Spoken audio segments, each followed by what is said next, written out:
امام علی علیہ السلام کی خدمت میں ایک شخص آیا اور اداس بیٹھا تھا۔ امام علی علیہ السلام نے چہرے کو دیکھا تو آپ فرمانے لگے، اے بندہ خدا،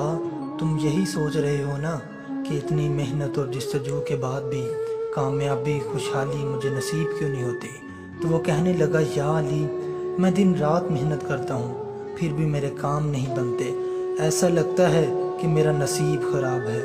امام علی علیہ السلام نے فرمایا، اے شخص،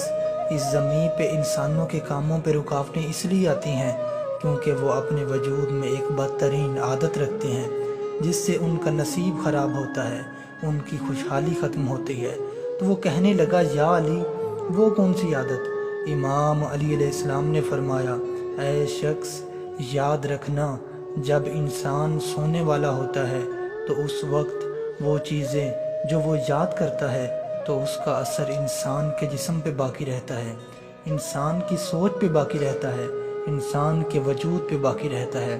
اور اللہ کے فرشتے جب آسمانوں سے زمین پہ آتے ہیں تو اللہ کے حکم سے ہر گھر کا چکر لگاتے ہیں اور انسان کا رزق جو اسے آج کے دن ملنا ہوتا ہے اسے تقسیم کرنے لگتے ہیں۔ لیکن جو انسان کسی انسان کے لیے برا سوچ کے سویا ہوتا ہے، کسی انسان کی بری باتیں یاد کر کے سویا ہوتا ہے، تو وہ فرشتے اس کے وجود میں وہ برائی کو دیکھ کر اللہ کے دربار میں عرض کرتے ہیں کہ اے میرے اللہ، یہ وہی بندہ ہے جو تیری مخلوق کے لیے برا سوچتا ہے، تیری خلقت کے لیے برائی رکھتا ہے، اور یوں اس کا رزق جو اس انسان کے نصیب میں ہوتا ہے اس سے وہ انسان منحرف ہو جاتا ہے۔ یاد رکھنا، اگر تم چاہتے ہو کہ تمہارے رزق میں فراوانی ہو، خوشحالی ہو، کاموں میں کوئی رکاوٹیں نہ آئیں، تو رات کو سونے سے پہلے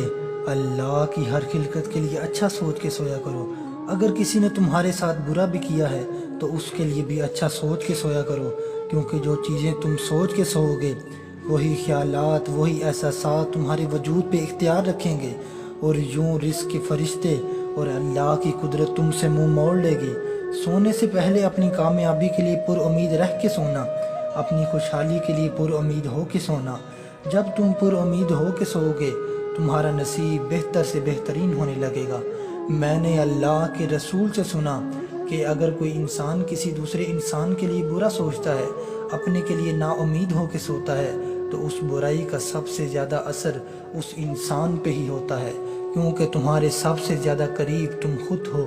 تمہاری اچھی سوچ تمہارے نصیب کو اچھا کر دے گی اور تمہاری بری سوچ تمہارے نصیب کو برا کر دے گی۔